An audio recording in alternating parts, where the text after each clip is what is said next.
Hi friends, Pandian store serial இன்னி வரப்போகிற எபிசோட்ஸ்க்கு அப்புறமா தான் இந்த வீடியோவில் பார்க்க போகிறோம். அங்கே ஃப்ரெண்ட்ஸ் பார்க்கலாம். இப்போது மயில் பண்ண தப்புக்காக குழலி அவங்கள கழுத்தை விட்டே பிடிச்சி தள்ளி விட்டுட்டாங்க. ஸோ மயில் அங்கே அழுதுகிட்டே நிற்கிறாங்க. அக்கம் பக்கத்தில் இருக்கிற அத்தனை பேரும் வேடிக்கை பார்த்துட்டு நின்றுட்டுருக்காங்க. முக்கியமாக மாறி வடிவு அப்பத்தா இவங்கெல்லாம் கூட நின்று ஏதோ பெரிய சத்தம் கேட்குது வீட்டுக்குள்ளே அப்படின்னு சொல்லிட்டு நின்று எல்லாருமே வேடிக்கை பார்த்துட்டு இருந்திருக்காங்க. ரொம்ப நேரமாக என்ன பாண்டியனோட வீட்டில் இவ்வளோ சத்தம் கேட்குது அப்படின்னு சொல்லி தான் எல்லாரும் பார்த்துட்டு இருந்திருக்காங்க. அப்புறம் கொஞ்ச நேரம் கழிச்சு மயிலை வீட்டை விட்டு வெளியில் அனுப்பினதை பார்த்த உடனே இவங்க எல்லாருக்கும் பயங்கர அதிர்ச்சியாக இருக்குது. என்ன இது, வீட்டுக்கு வாழ வந்த பொண்ணை இப்படி கழுத்தை பிடிச்சி வெளியில் தள்ளுறாரு அப்படின்னு சொல்லிட்டு எல்லாருமே வேடிக்கை பார்த்து நின்றுட்டுருக்காங்க.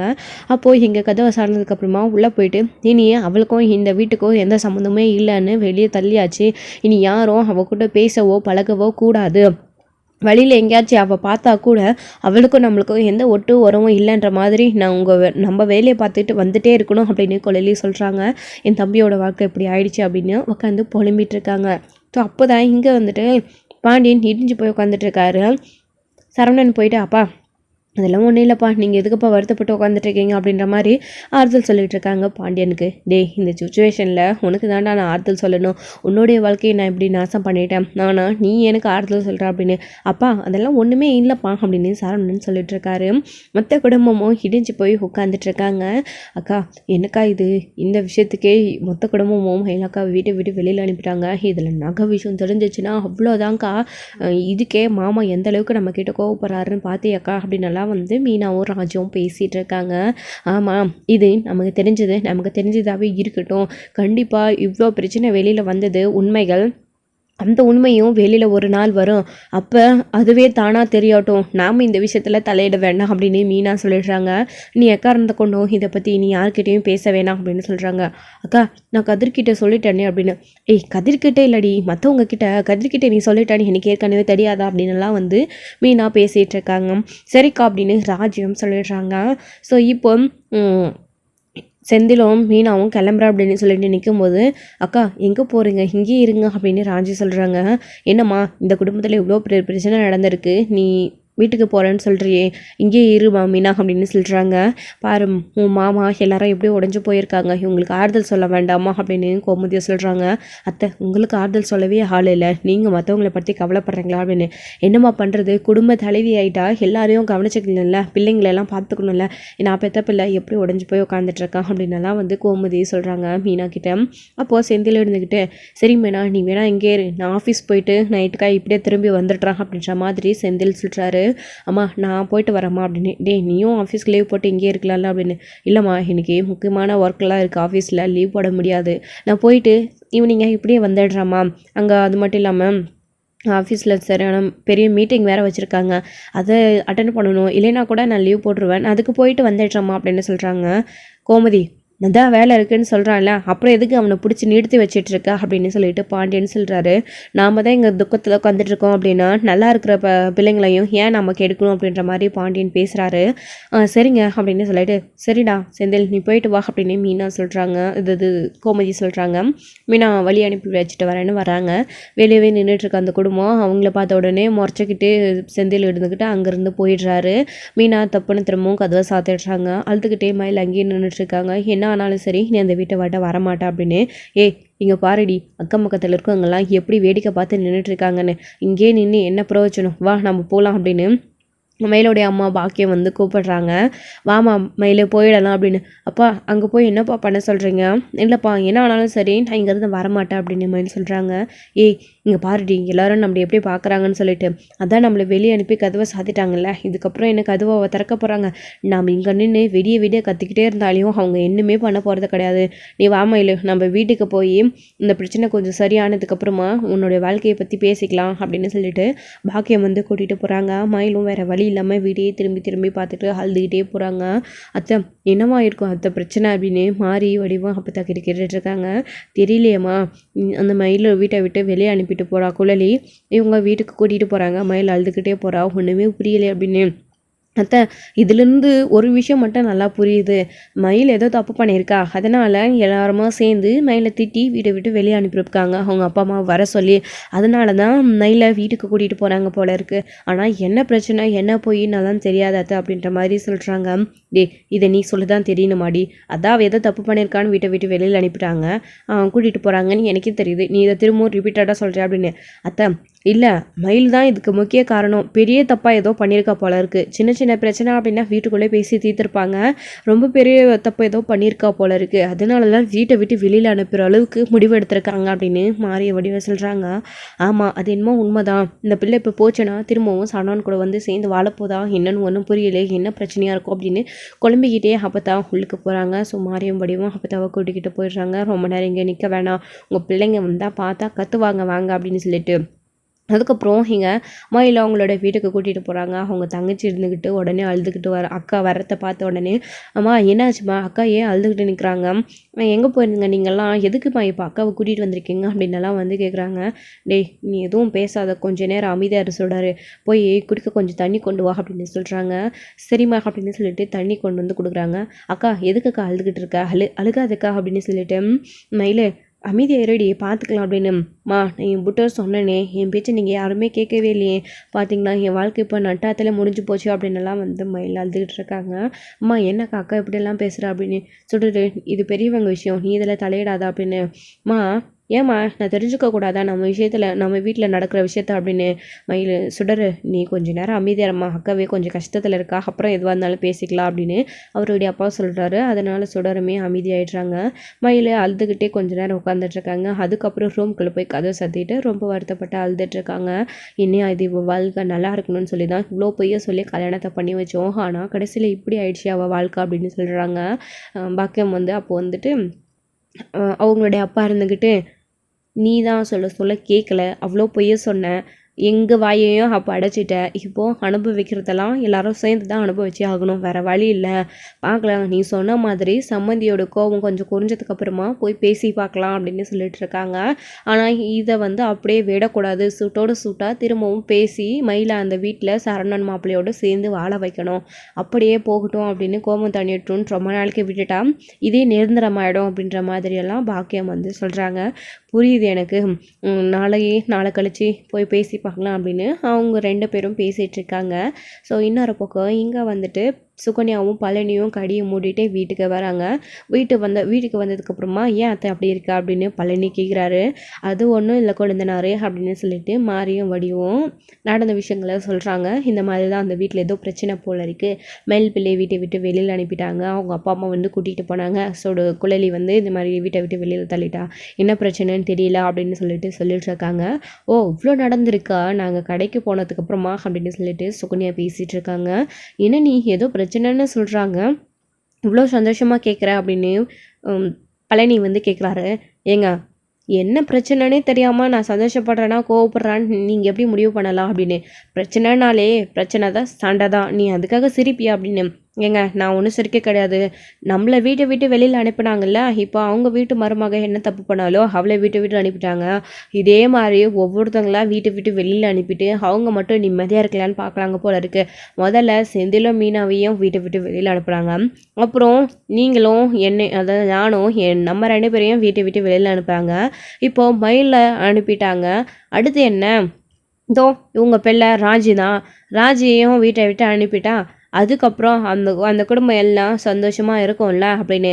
நீ பேசுகிறதுக்கும் அதுக்கும் ஏதாச்சும் சம்மந்தம் இருக்கா, எதுக்கு நீ இப்படிலாம் பேசிகிட்டு இருக்க, அவங்க 2 பேரும் கோட்ரஸ்க்கு போகணும்னு தனியாக போனாங்க, நாம் கடை வச்சது பிடிக்காமல் நம்மளை வீட்டை விட்டு வெளியில் அனுப்புகிறாங்க, அதே மாதிரி மயில் என்ன தப்பு பண்ணிச்சோ தெரியல, மயிலை வீட்டை விட்டு வெளியே அனுப்புகிறாங்க, நம்ம ராஜை எதுக்கு வெளியில் அனுப்பணும், ராஜிக்கும் கதிர்க்கும் என்ன பிரச்சனை, இதெல்லாம் ஒரு பிரச்சனையும் இல்லை, ராஜி பிள்ளை அந்த வீட்டுக்கு ஏற்ற மாதிரி தான் நடந்துட்டுருக்கு, அதே மாதிரி ராஜ் ஏதாச்சும் தப்பு பண்ணால் கூட கண்டிப்பாக கதிர் விட மாட்டான், தப்பே பண்ணியிருந்தாலும் கதிர் வந்து ராஜை விட்டு கொடுக்க மாட்டான், அவங்க அப்பா அம்மா பாண்டியன் மச்சானும் அக்காவும் ஏதாச்சும் பேசினா கண்டிப்பாக கதிர் சும்மா இருக்க மாட்டான், அவனை பற்றி உனக்கு தெரியாத அப்படின்னு. ஆமாம் அப்படின்னு சுகன்யா சொல்லிட்டு இருக்காங்க. இவ சொல்கிறதெல்லாம் வச்சு நீங்கள் எதுவும் வருத்தப்படாதீங்க, அப்படியெல்லாம் கதிர் எந்த ஒரு முடிவு எடுக்க மாட்டான், நம்ம ராஜ் பிள்ளை முதல்ல எதுக்கு தப்பு பண்ண போகுது. முதல்ல மயில் என்ன தப்பு பண்ணி வீட்டை விட்டு வெளியில் போனானே தெரியாமல் நாம் எதுக்கு தேவையில்லாமல் பேசிகிட்டு இருக்கணும், இவ பேசினதை வச்சு விடுங்க அப்படின்னு சொல்லிட்டு இருக்காரு.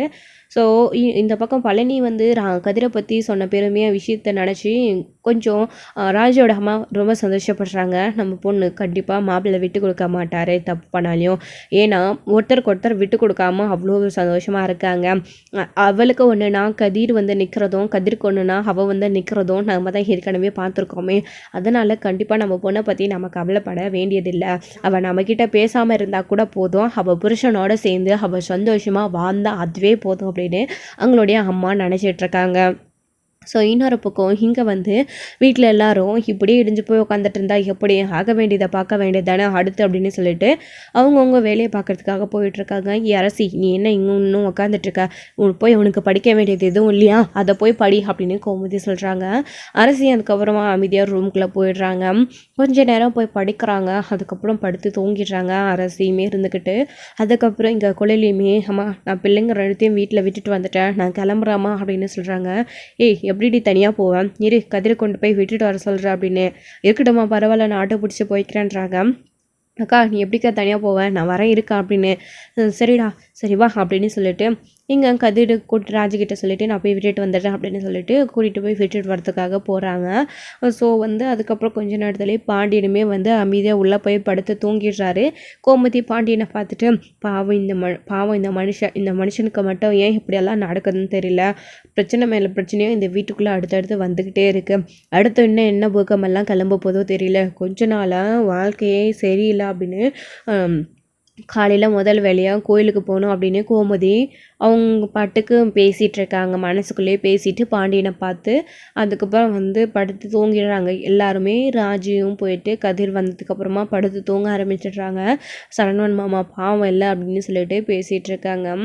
ஆமாம் அவங்க ஏன் இப்படிலாம் பண்ணாங்கன்னு தெரியல அப்படின்னு சொல்லிட்டு பேசிட்டு அமைதியாக தூங்கிடுறாங்க. ஸோ மறுநாள் காலையில் தூங்கி எழுந்திரிச்ச உடனே எப்பயும் போல் அவங்கவுங்க வேலையை அவங்கவுங்க பார்க்க ஆரம்பிச்சிடுறாங்க. அப்போது மீனா வந்துட்டு வெளியில் கோலம் போடலாம் அப்படின்னு மீனாவும் ராஜியும் வராங்க. வந்து பார்த்தா இங்கே காலையில் எல்லாரும் தூங்கி எழுந்திரிச்சதுக்கு முன்னாடியே வந்து மயில் வந்து இங்கே வெளியே உட்காந்துட்டு இருக்காங்க. எப்போலாம் கதவை திறப்பாங்க அப்படின்னு. அதாவது அங்கே அவங்களோட வீட்டில் நிம்மதியாக அவங்களால இருக்கவே முடியல.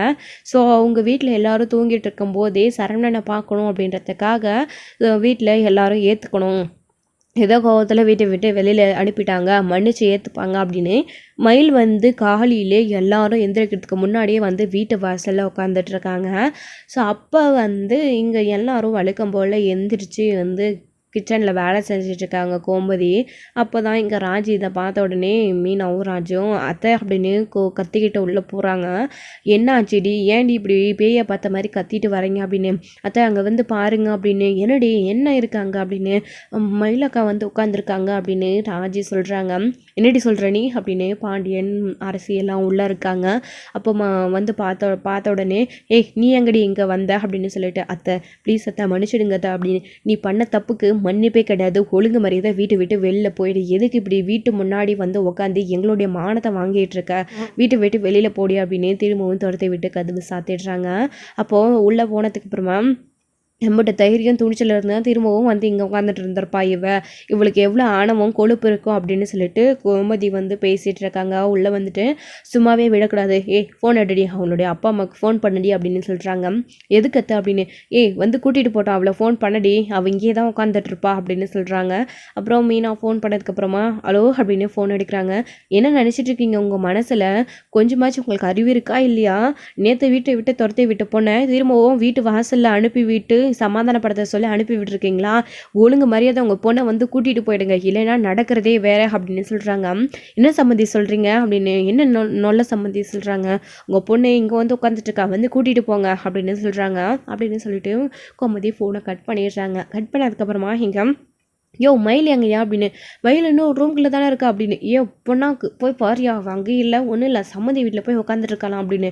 என்ன சொல்கிற பாக்கியோ, நான் காலையிலேருந்து இங்கே தானே இருந்தேன், அவள் போனத்தை பார்க்கவே இல்லை அப்படின்னு. நீ பார்த்தது அந்த லட்சணம், நாம் எந்திரிக்கிறதுக்கு முன்னாடியே அவள் போயிருக்கா போல இருக்குது, வாயை போய் கூட்டிகிட்டு வரலாம் அப்படின்னு பதறி அடித்து போய் அங்கேருந்து 2 பேரும் ஓடி வராங்க. மயில் அப்படின்னு சொல்லிட்டு இங்கே வந்து அவங்களோட அம்மா நிற்கிறாங்க. நீ எங்கடி இங்கே வந்த அப்படின்னு. என்னை அவங்க ஏற்றுக்கிற வரைக்கும் நான் எங்கேயும் போக மாட்டாமா, இங்கே தான் இருப்பேன், அப்போயாச்சு அவங்களுடைய மனசு மாதிரி என்னை ஏற்றுப்பாங்கல்லம்மா அப்படின்னு சொல்லிட்டு மயில் இங்கே வந்து நிற்கிறாங்க. ஏன்னா சுடரோட வாழ்க்கையை நினச்சி மயில் வந்து நைட்டெல்லாம் வந்து அழுது புலம்பிட்டு தான் இங்கே வந்து நின்றுருக்காங்க. ஏற்கனவே சும்மா ஒரு சண்டை போட்டுட்டு ஒரு நாளைக்கு போயிட்டு வந்தாலே மயிலோடைய அப்பா அம்மா எப்படி பேசுவாங்க. ஸோ நீ இப்படி வந்துட்ட, உன் தங்கச்சியோட வாழ்க்கை என்ன ஆகுறது அப்படி இப்படின்னு ஏகப்பட்ட விஷயங்களை பேசுவாங்க. ஸோ இதனால் சுடரோட வாழ்க்கையை நினச்சி தான் எப்படியாச்சும் சேர்த்துக்கணும் அப்படின்னு சொல்லிட்டு இங்கே நின்றுட்டுருக்காங்க. சரவணனோட சேர்ந்து வாழணும் அப்படின்னு. அதுக்கப்புறம் வந்துட்டு மயிலே இங்கேருந்து போகாமல் மாமா கதவை தருங்க, மாமா கதவை தருங்க அப்படின்னு சொல்லிட்டு அழுதுகிட்டே இங்கே நின்றுட்டுருக்காங்க. இப்படி வீட்டுக்கு வாழ வந்த பொண்ணை கழுத்தை பிடிச்சி வெளியே தள்ளிட்டு அநியாயம் பண்ணிவிட்டு இங்கே உட்காந்துட்ருக்கீங்களே, நீங்கள்லாம் நல்லா இருப்பீங்களா அப்படின்னலாம் வந்து மயிலோடைய அம்மா வந்து பாக்கியம் வந்து சாப விடுறாங்க. இதை பார்த்த உடனே இங்கே உள்ள பாண்டியன் சரவணனால் தாங்கிக்கவே முடியல. சரவணன் உடனே கதவை திறந்துட்டாங்க. எல்லாருமே வேண்டாண்டா சரவணா அப்படின்னு சொன்னாங்க. யார் பேச்சும் கேட்காம வந்து கதவை திறந்துட்டாங்க. என்ன வேணும் உங்களுக்கு, என்ன வேணும் உங்களுக்கு, உங்களுக்கு நல்லா கொண்டு போட்டால் தான் என் ஆத்திரம் தீரும் அப்படின்னு மயிலோடைய அப்பாவை பயங்கரமாக கோவப்பட்டு சண்டை அடிக்க வராங்க. ஏன்னா பொம்பளைங்க அவங்க 2 பேரையும் எதுவும் பண்ண முடியாது. அதனால சரவணன் வந்து இப்படி கோவத்தோடு பேசிட்டு வராரு. இங்கே பாருங்கள், பேசினதை நான் அவர்கிட்ட என்ன பேச்சு அப்படின்னு, இங்கே பாருங்கள் உங்களுக்கு அவ்வளோதான் மரியாதை, ஒழுங்கு மரியாதை உங்கள் பொண்ணு கூட்டிகிட்டு இங்கேருந்து போயிடுங்க. வீட்டு முன்னாடி வந்து இந்த மாதிரி பிரச்சனை பண்ணிட்டு இருக்கணும் அப்படின்னு நினச்சிங்க, அவ்வளோதான், நான் என்ன பண்ணுவேன்னு எனக்கே தெரியாது அப்படின்னு. உடனே திரும்பவும் சத்தம் கேட்குது அப்படின்னு அக்கம் பக்கத்தில் இருக்கவங்கெல்லாம் வர ஆரம்பிச்சிடுறாங்க. என்னதான் அந்த குடும்பத்துக்கு பிரச்சனை அடிக்கடிக்கு பிரச்சனை பண்ணிக்கிட்டே இருக்காங்களே அப்படின்னு சொல்லிட்டு. அப்போ தான் வந்து டே சரவணா கொஞ்ச நேரம் பொறுமையாக இருடா அப்படின்னு வீட்டில் இருக்கவங்க மொத்த பேரும் சரவணன்னு கூப்பிட்டுருக்காங்க. இப்போ நீங்கள் இங்கேருந்து இவ்வளோ கூட்டிகிட்டு போக போகிறீங்களா இல்லையா அப்படின்னு சரவணன் சொல்லிக்கிட்டே இருக்காரு. மாமா மாமா ப்ளீஸ் மாமா மன்னிச்சிடுங்க, நான் பண்ணது தப்பு தான் அப்படின்னு மயில் அழுதுகிட்டே இருக்காங்க. சி என் காலத்தோட தான் உன்னால மன்னிக்கிறதுக்கு நீ தகுதியே கிடையாது, என் காலத்தோட கூட உனக்கு அருகதையே கிடையாது, இங்கேருந்து ஒழுங்கு மரியாதை போயிடு அப்படின்னு சொல்கிறாங்க. ப்ளீஸ் மாமா அப்படின்னா சொல்லிட்டாதீங்க மாமா, நீங்களாச்சும் சொல்லுங்கள் மாமா அத்தை அப்படின்னு. அங்கே பாரடி, உன்னை தான் விட்டு துரத்தியாச்சுல, எதுக்கு திரும்பவும் தேவையில்லாமல் வீட்டு முன்னாடி வந்து உட்காந்து பிரச்சனை பண்ணிகிட்டு இருக்க, ஒழுங்கு மரியாதை இங்கிட்ட போடி அப்படின்னு சொல்லிட்டு கோமதியும் சொல்கிறாங்க. உன்னெல்லாம் எந்த ஜென்மத்திலையும் நாங்கள் மன்னிக்கவே மாட்டோம், பேய் மாதிரி கதவு திறந்தும் வீட்டு வாசலில் வந்து நின்றுட்டுருக்க, உன் மூஞ்சில் முடிஞ்சா போகிற காரியம் கூட விலங்கு மாடி நாசமாக போனவளே அப்படின்னலாம் வந்து கோமதி பேசுகிறாங்க. பாண்டியன் ஒருத்தனே கோமதி அப்படின்னு திட்டுறாரு. ஏங்க நான் என்ன இப்போ தப்பாக பேசிட்டேன், இவளெல்லாம் இப்படி திட்டுறதே பெரிய விஷயம் அப்படின்னு கோமதி சொல்கிறாங்க. கொஞ்ச நேரம் அமைதியாக இருக்கா அப்படின்னு.